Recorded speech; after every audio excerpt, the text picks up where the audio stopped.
What's up, Coach Denny here, and today we're going to learn how to squat. If you are a hybrid athlete or just somebody getting into the gym, the squat is one of the most productive, fun, and rewarding exercises you could do. Maybe the most satisfying, but it can give a lot of people trouble just getting started.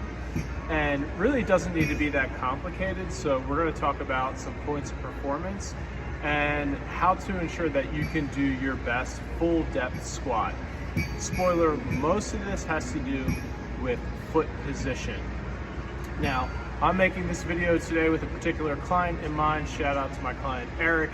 He is a world record holder in masters swimming, and we've got this big hybrid goal on our agenda. We're gonna do an Ironman aqua bike, so 1.2 mile swim, 56 mile bike. And man, he flies in the water, he flies on the bike. But what makes this hybrid is we're trying to sculpt the physique as well. So we're trying to build strength and we're trying to build more muscle tissue and just look shredded on race day. Because part of racing is obviously the goal itself is to race fast, but we want to look our best on that day and we want to see the fruit of our labor. We want our body to reflect the work that we put in. So that's what makes it hybrid.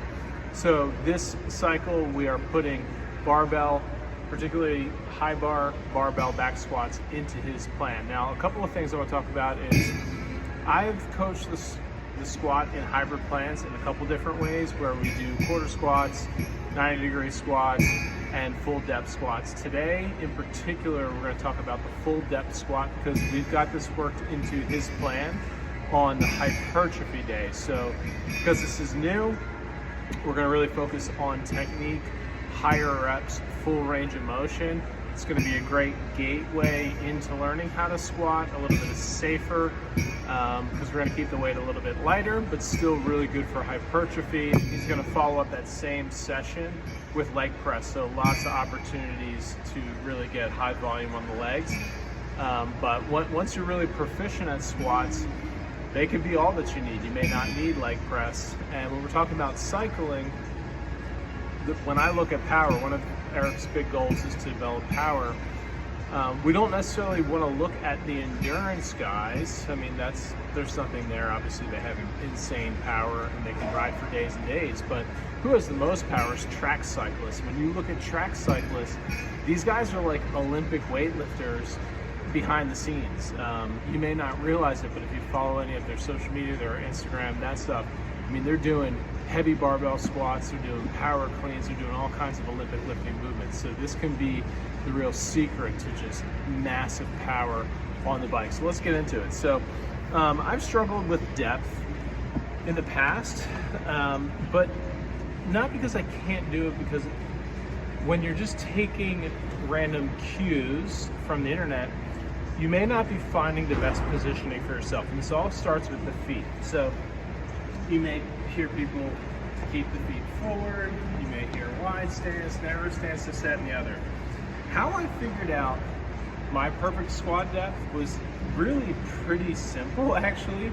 I just noticed what I do out in the wild. So I've got an 8-month-old baby, and I'm constantly picking her up, putting her down on the ground. When I do this, I notice my feet naturally go below my hips, my toes go out.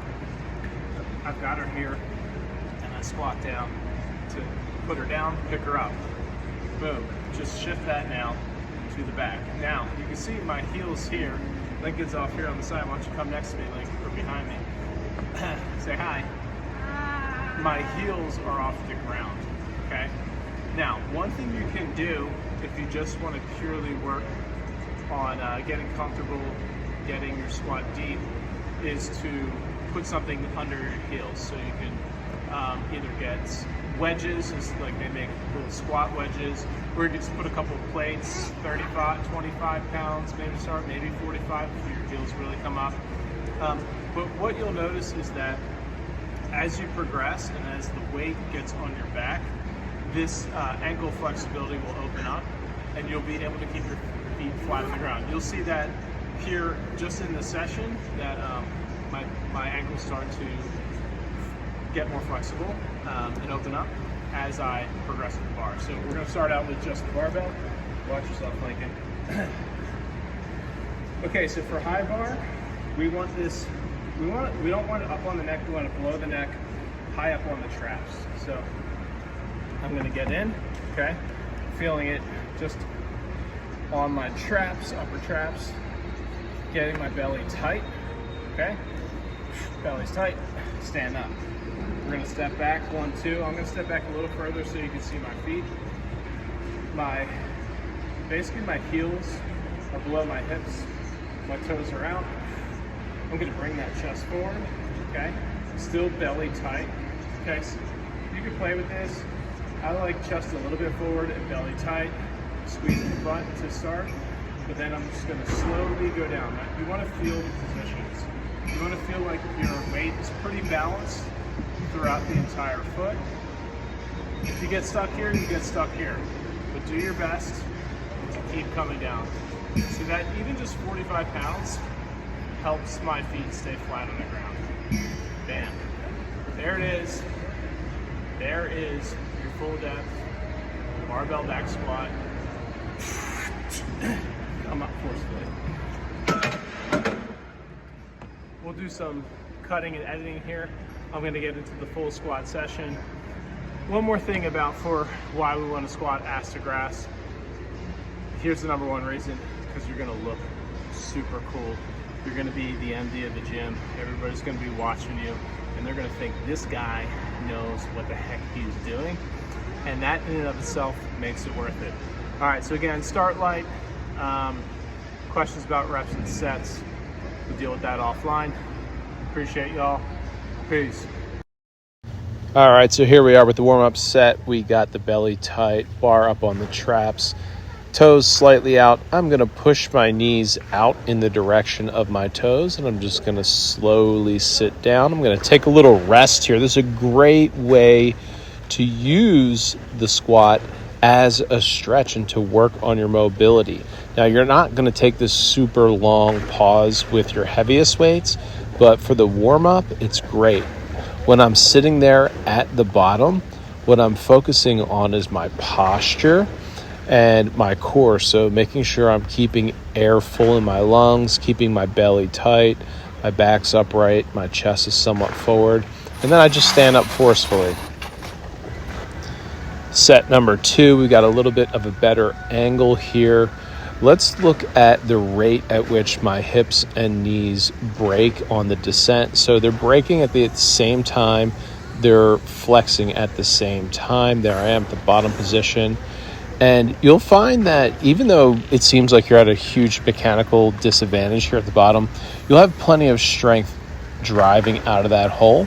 And all I'm really focusing on is just kind of keeping that posture up and not getting fully bent over. Some people will cue for the hips to drive up first. I don't think too much about that. Yeah, the hips will kind of drive up, so that butt will kind of drive up, but I'm also thinking about getting my chest up. If those two things are both happening, you're going to be just fine. Just don't let yourself get fully bent over.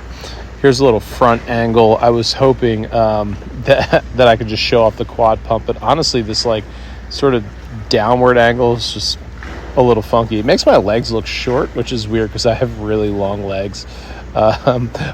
It's probably also just the outfit as well. But a little 225 for 2 today.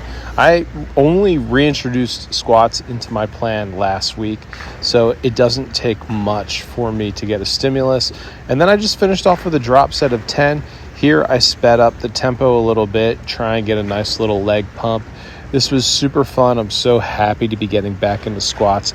My hip was bothering me and that was holding me back, but that seems to have cleared up. And by just allowing myself to find my own best position, so toes out, knees out, that really alleviates a lot of the pain. Everybody's got to experiment. There's tests we can do for the hips, but try this, and if it doesn't work for you, then just give me a holler. All right, y'all. Peace.